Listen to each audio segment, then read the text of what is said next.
नमस्कार विद्यार्थी मित्रों। आज हम एक लेखन से संबंधित एक महत्वपूर्ण विधा के बारे में जानने वाले हैं, जिसका नाम है निबंध लेखन। निबंध लेखन के बारे में जानने से पहले आप भली भांति पता है या आप भली भांति जानते हैं, आपको भली भांति पता होता है कि जो हमारे मन में विचार होते हैं, उस विचारों को एकत्रित सूत्र में बांधकर जब आप लेखन करते हैं, जब आप अभिव्यक्ति करते हैं, उस लेखन कौशल्य को कहा जाता है निबंध लेखन।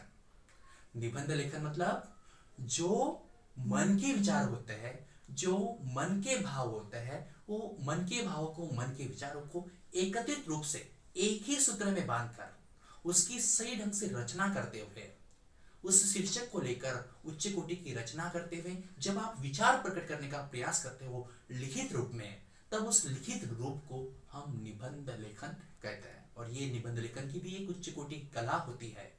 निबंध लेखन की भी एक विधि होती है, एक तरीका होता है, एक पद्धति होती है। अगर उस पद्धति का आप प्रयोग करोगे तब आपको निबंध लेखन करने की उसमें बहुत ही आसान हो जाएगा। आपको निबंध लेखन करना बहुत ही आसान जाएगा।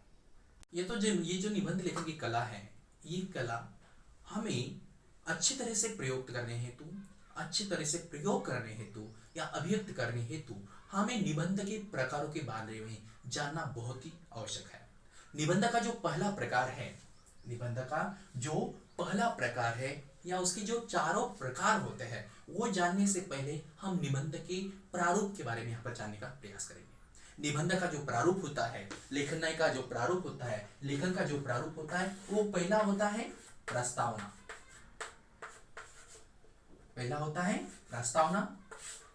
दूसरा होता है मध्यसार। तीसरा होता है उपसंहार। इस तरह से ये तीन प्रारूप के अनुसार, इस तीन रूपों के अनुसार अगर आप निबंध लेखन करोगे तो आपको परीक्षा में अच्छे से अच्छे अंक मिल सकते हैं। याद रखिए, जब आप निबंध लेखन करोगे, इन तीन प्रारूपों का प्रयोग करते समय याद रखना है कि ये पहला प्रारूप है प्रस्तावना। जब भी आपको कोई शीर्षक दिया जाता है और उस पर आधारित लेखन करने के लिए, निबंध लेखन करने के लिए बताया जाता है, तो सबसे पहले उस शीर्षक की पार्श्वभूमि लिखना आवश्यक होती है। जैसे कि उदाहरण के रूप में आपको बता दो कि समझो महात्मा गांधी जी के ऊपर आप निबंध लिख रहे हैं, तो एकदम से आप शुरुआत नहीं करोगे कि महात्मा गांधी जो है वो बहुत ही बड़े व्यक्ति थे, उनका जन्म यहाँ पर हुआ था, उन्होंने ये कार्य किया, वो कार्य किया, ऐसे नहीं। तो उसकी पार्श्वभूमि करनी है आपको, वो शीर्षक के बारे में आपको प्रस्तावना करनी है। मतलब ऐसे कुछ वाक्य लिखने हैं जिससे पूरे विषय, पूरे शीर्षक या पूरे निबंध का बोध उन चार वाक्यों में हमारे सामने निर्माण होना चाहिए। जैसे कि हम कर सकते हैं, महात्मा गांधी जी के जो निबंध है उसकी पार्श्वभूमि कैसे कर सकते हैं कि भारत देश कई सालों तक अंग्रेजों का गुलाम रहा। ये अंग्रेजों को ये भारत देश से भगाने के लिए कई क्रांतिकारी, कई समाज सुधारक और कई नेताओं ने महत्वपूर्ण योगदान दिया, अपनी जान गंवाई। और ऐसे ही इस कारणों की वजह से, ऐसे प्रयासों की वजह से 15 अगस्त 1947 को हमारा भारत देश आजाद हुआ। और भारत देश को आजाद कराने के लिए महत्वपूर्ण भूमिका निभाने वाले जो व्यक्ति थे वो थे महात्मा गांधी जी।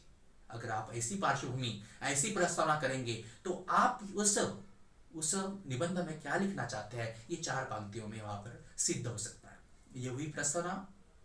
ये जो पहला अनुच्छेद प्रस्तावना का खत्म होता है, तब आपको अनुच्छेद की ये जो अगला अनुच्छेद है, वो निबंध का जो अनुच्छेद है अगला, वो मध्यसार के रूप में प्रयुक्त करना है।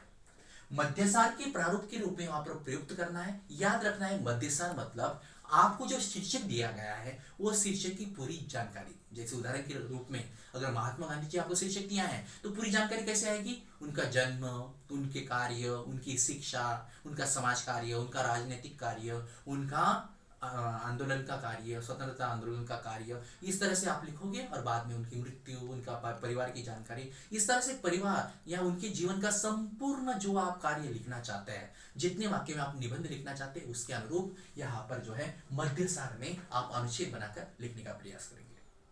उसके बाद अंतिम स्थान पर है उपसंहार। जो आपने संपूर्ण निबंध में लिखा है उससे क्या सिद्ध होता है, क्या पता चलता है, वो आएगा उपसंहार में। तो उपसार में क्या लिखेंगे, तो उपसार में क्या लिखोगे आप पूरी तरह से कि वहां पर आप लिखोगे कि इस तरह से महात्मा गांधी जी ने देश को आजाद कराने के लिए, देश को पूरी तरह से स्वतंत्रता दिलाने के लिए महत्वपूर्ण योगदान दिया, अपना संपूर्ण जीवन देश के खातिर अर्पित कर दिया। तो कहने का अर्थ है कि इस तरह से उपसार में क्या आता है, उपसार में जो आपने निबंध लिखा है उस निबंध में आपने जो सिद्ध करने का प्रयास किया है उससे जो आपको जानकारी प्राप्त होती है, जो उससे निष्कर्ष निकलता है, उस निष्कर्ष को, उसमें निकले हुए सिद्धांतों को या कुछ बातों को जो सिद्ध हुआ है उसको आप यहाँ पर 3 से 4 पंक्तियों में उपसार में लिखने का प्रयास करेंगे। उसकी शुरुआत हमेशा इस तरह से ऐसे शब्दों से ही की जाती है, इतना आपको याद रखना है। तो आप निबंध लेखन करोगे तो पहला ही प्रस्तावना रहेगी, दूसरा मध्यसार लगेगा, तीसरा उपसार रहेगा। ये तीनों भी वहां पर टॉपिक लिखने की जरूरत नहीं है, तीनों भी वहां पर शीर्षक देने की जरूरत नहीं है, तीनों शब्द वहां पर लिखने की जरूरत नहीं, लेकिन उसका भाव उसमें आना चाहिए। सिर्फ आपको पता होना चाहिए कि पहला जो पैराग्राफ है वो प्रस्तावना है, दूसरा जो अनुच्छेद है वो प्रकार से विषय वस्तु है या मध्यसार है, तीसरा जो है वो भी विषय वस्तु या मध्यसार है, और चौथा जो है वो उपसार है। इस तरह से आपको वहां पर लेखन करने का प्रयास करना है। याद रखिए यहाँ पर जो निबंध लेखन किए जाते हैं उसके मुख्य रूप से 4 प्रकार से निबंध लेखन किए जाते हैं, 4 तरीकों से निबंध लेखन किए जाते हैं। पहला जो होता है, पहला जो प्रकार होता है निबंध का, जो प्रकार होता है निबंध का पहला वो होता है विवरणात्मक निबंध, विवरणात्मक निबंध। दूसरा जो होता है वो होता है वर्णनात्मक निबंध, वर्णनात्मक निबंध। तीसरा जो होता है वो होता है कल्पनात्मक निबंध या विचारात्मक निबंध भी लिख सकते हैं आप, विचारात्मक निबंध। और चौथा लिख सकते हैं आप कल्पनात्मक निबंध, कल्पनात्मक निबंध। इन 4 प्रकार से निबंध लेखन जो है हमारी हिंदी भाषा में किया जाता है। सबसे पहले याद रखिए विवरणात्मक निबंध मतलब ऐसी कोई घटना होती है जो आपके जीवन में अविस्मरणीय रहती है, और जो घटी हुई घटना अविस्मरणीय रहती है उस घटना को आप उसका विवरण करते हुए बताते हैं। जैसे कि मेरे जीवन की पहली हवाई यात्रा, या मेरे जीवन का पहला जो विदेश जाने वाला, विदेश में जब जाते हैं तो दिन, यानी जो भी अविस्मरणीय घटना होती है, बराबर है, उसके बारे में जब आप विवरण प्रस्तुत करते हैं तब उसे विवरणात्मक निबंध कहते हैं। जो वर्णनात्मक निबंध होता है, वर्णनात्मक निबंध मतलब आपके जीवन से जो संबंधित महत्वपूर्ण आपकी पसंदीदा बात होती है, पसंदीदा घटना होती है, जैसे कि मेरा प्यारा त्योहार, मेरे प्रिय शिक्षक, बराबर है, मेरे आदर्श व्यक्ति, उनके बारे में जब आप विचार प्रकट करते हैं, जैसे मेरा प्रिय त्योहार, तो उस त्योहार के बारे में आप जानकारी लिखते हैं, बराबर है, उसके बारे में आप क्या क्या करते हैं उसकी जानकारी देखते हैं, और वो किस तरह से आपके लिए सुखदायी होता है, आनंददायी होता है, वो भी आपको प्रस्तुत करते हैं। तो वो जो संपूर्ण निबंध लेखन आएगा वो निबंध लेखन आएगा वर्णनात्मक निबंध लेखन में, वर्णनात्मक निबंध लेखन में। अगला जो है वो है विचारात्मक निबंध, विचारात्मक निबंध। विचारात्मक निबंध जो होता है वो निबंध पूरी तरह से वहां पर याद रखना है आपको कि उसमें तथ्य जो होते हैं वो सत्य होते हैं, उसमें जो है तार्किक बातों का प्रयोग किया रहता है। वहां पर किसी प्रकार भी हम किसी भी शब्द को काल्पनिक रूप से या असत्य रूप से वहां पर प्रस्तुत नहीं कर सकते। तो वहां पर आपको उस निबंध लेखन में यह सिद्ध करना होता है तथ्यों के साथ, सत्यों के साथ, उस शीर्षक के बारे में आपको जानकारी देनी होती है। जैसे कि इंटरनेट है, बराबर है, चाहे आप विज्ञान के बारे में लिखते हैं तो विज्ञान वरदान या शाप, विज्ञान वरदान या शाप, तो विज्ञान वरदान कैसे है ये भी तथ्यों के साथ पेश करना पड़ेगा, ये भी तर्क के साथ पेश करना पड़ेगा, और विज्ञान किस तरह से अभिशाप बन चुका है वो भी आपको तर्क के साथ पेश करना पड़ेगा। जैसे कि आप बोल सकते हैं उस तार्किक जो विचार आप प्रस्तुत करेंगे, जो विचारात्मक निबंध होगा उसमें आप बोल सकते हैं, जैसे आपको विषय मिला कि विज्ञान वरदान या अभिशाप, तो विज्ञान वरदान इसलिए है क्योंकि इस विज्ञान की वजह से हमें बहुत सारे संयंत्र मिले हैं, बहुत सारे यंत्र मिले हैं, और उसकी वजह से कई लोगों की जानें बच रही है, कई लोगों के अस्पताल में मृत्यु के प्रमाण जो ज्यादा अधिक था वो उस संसाधन की वजह से कम हुआ है, बराबर है, उस तकनीकी की वजह से लाभ हुआ है, हमें इंटरनेट की वजह से हमें लाभ हुआ है, ये विज्ञान का चमत्कार है जिसका हमें फायदा हुआ है।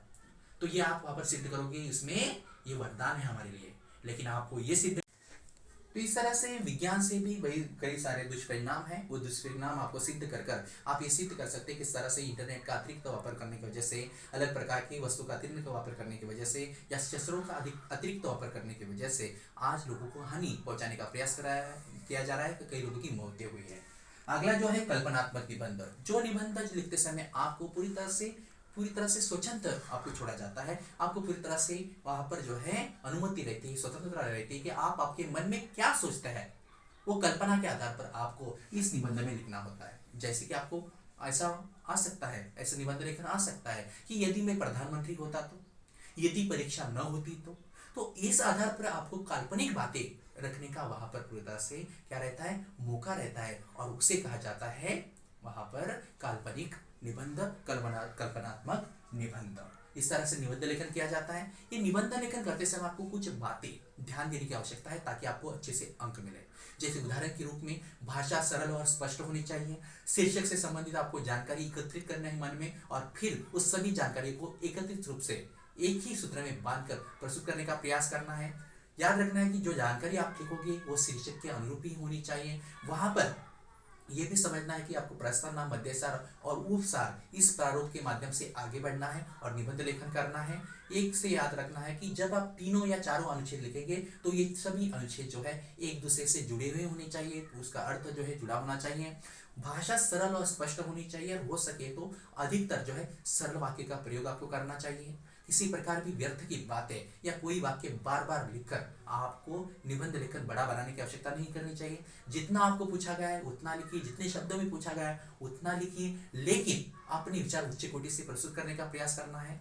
निबंध की जब शुरुआत करेंगे तो आप किसी उक्ति, बराबर है, किसी उक्ति या किसी सुक्ति या किसी कथन का प्रयोग कर कर, या कविता की एक दो पंक्ति का प्रयोग कर उसे प्रभावी बनाने का प्रयास कर सकते हैं। भाषा सरल और स्पष्ट होनी चाहिए, शुद्धता बनाए रखनी चाहिए, और उसमें अपनापन निर्माण हो सके, वह उसमें मधुर वचन प्रयोग किए हैं ऐसा आपको बोध कराना चाहिए। और इस तरह से सभी बातों को एकत्रित करते हुए आपको निबंध लेखन करने का प्रयास करना चाहिए। तो इस तरह से आज हमने निबंध लेखन कैसे किया जाता है उसे समझने का प्रयास किया। धन्यवाद।